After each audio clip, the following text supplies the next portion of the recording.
Chers amis de Catoglade, il y a seulement 4 jours, près de l'enfant Jésus de la Sainte Vierge et de Saint Joseph, nous nous tenions bien au chaud dans la crèche de Bethléem, entre le souffle de l'âne et du bœuf. Et vraiment, il faisait très bon. Aujourd'hui, la Sainte Église veut que nous comprenions en cette belle fête comment Dieu conçoit la famille. Et pour ce faire, elle nous oblige à sauter à pieds joints les années d'enfance du Christ et à retrouver la Sainte Famille dans un moment de sa vie ordinaire. Car vous le savez, les familles juives se rendaient au temple de Jérusalem 3 fois par an pour adorer Dieu notre Père et lui offrir des sacrifices.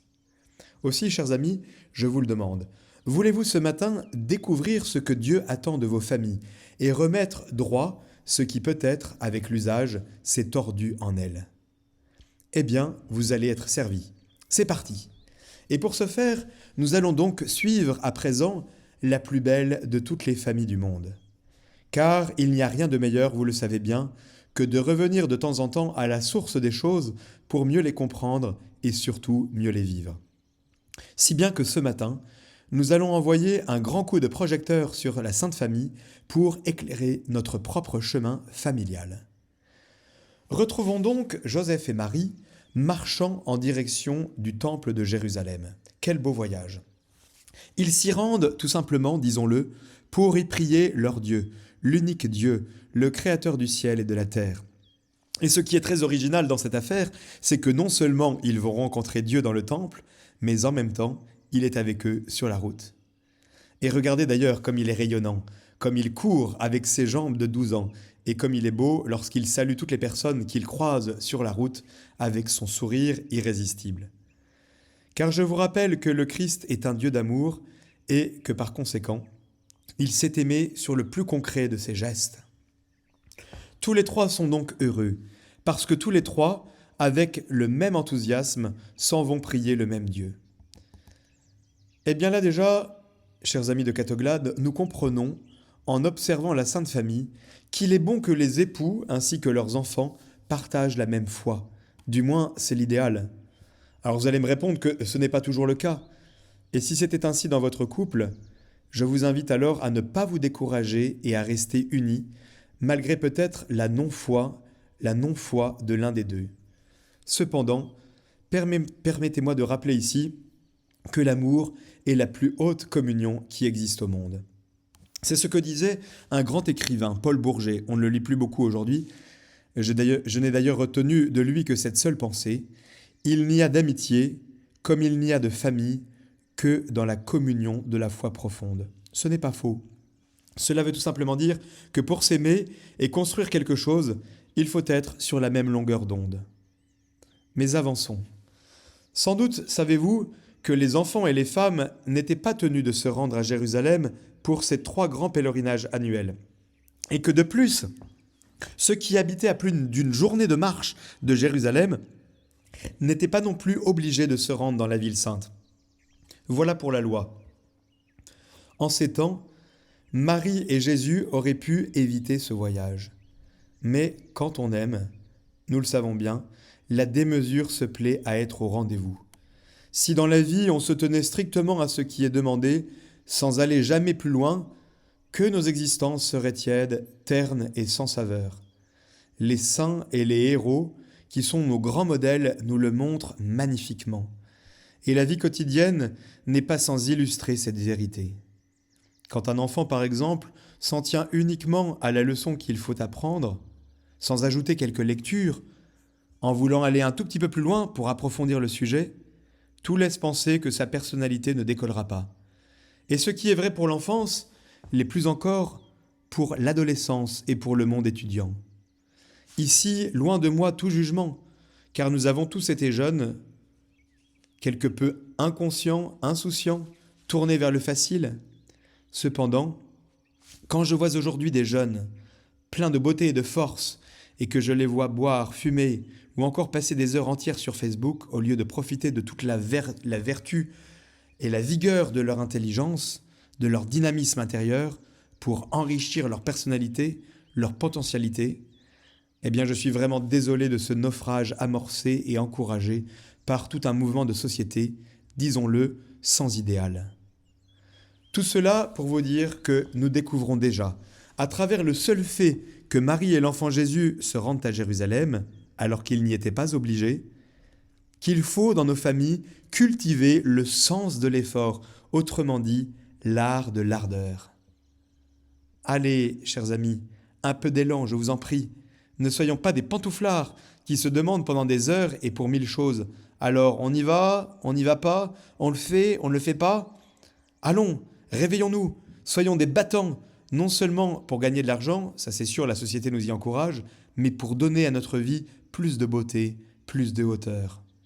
C'est dire déjà, regardez déjà si nous pouvons donner une petite conclusion à ce que nous venons de nous dire. C'est dire déjà qu'une famille digne de la Sainte Famille, c'est à la fois une famille unie, une famille d'accord sur l'essentiel et en même temps une famille dynamique. Mais continuons. Après leur pèlerinage à Jérusalem, qui dura une journée, au fond une belle journée de retraite spirituelle, et de temps en temps, ouvrons la parenthèse, soit dit en passant, nous pourrions tous en faire autant. Une belle journée passée ensemble, par exemple dans une abbaye, ou encore une belle journée de bateau pour ceux qui habitent en bord de mer, au large de nos côtes, avec la volonté de remercier Dieu pour tant de beauté. Fermons la parenthèse.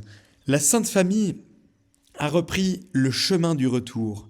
Et là, l'Évangile nous révèle implicitement la confiance extraordinaire que Marie et Joseph avaient en leur fils Jésus, puisqu'ils le laissaient faire le chemin du retour dans une caravane, sans doute avec les enfants de son âge, tandis qu'eux-mêmes se tenaient en tête du convoi.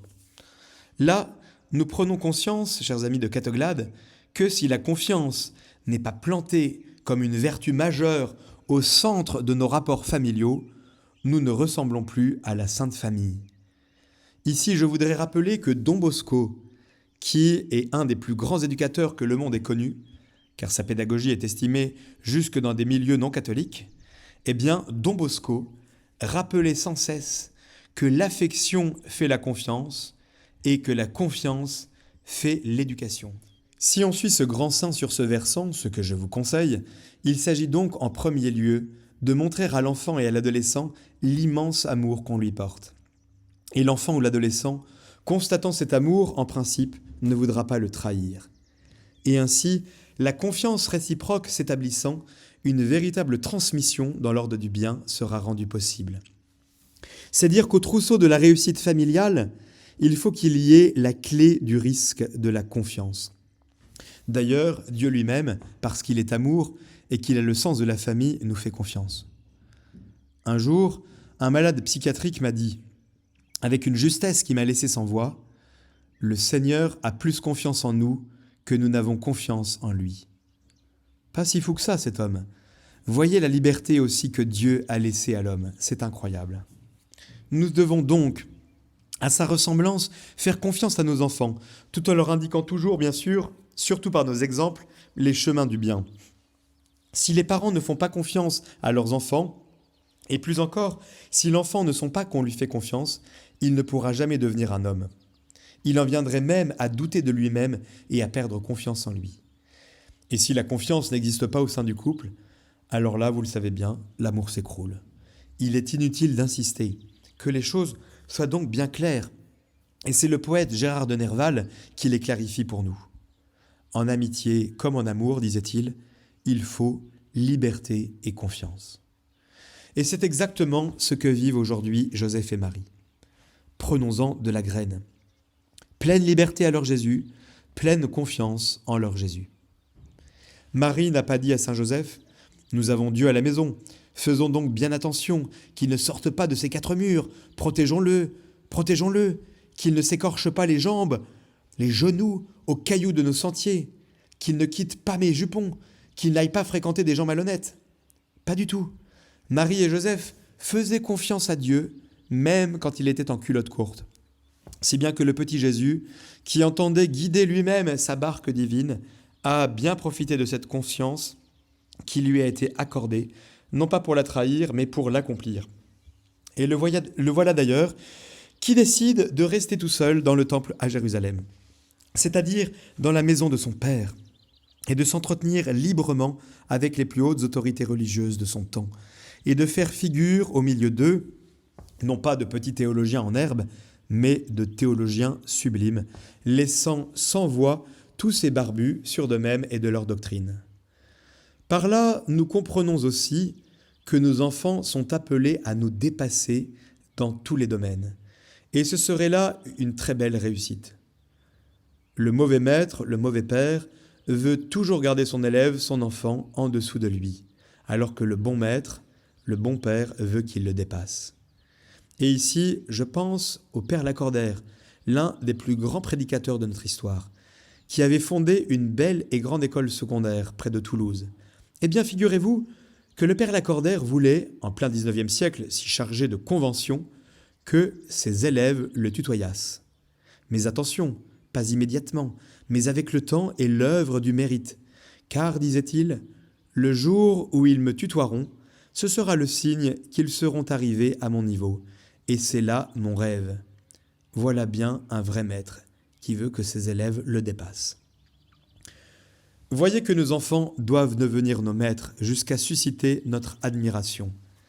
D'ailleurs, laissez-moi vous dire que Joseph et Marie, malgré l'angoisse qui les étreint depuis 3 jours, alors qu'ils cherchent leur Jésus, le cœur serré et les jambes flageolantes, quand, à travers 2 colonnes du temple, ils l'aperçoivent parlant doctement au docteur de la loi qui l'écoute, ils sont dans l'admiration.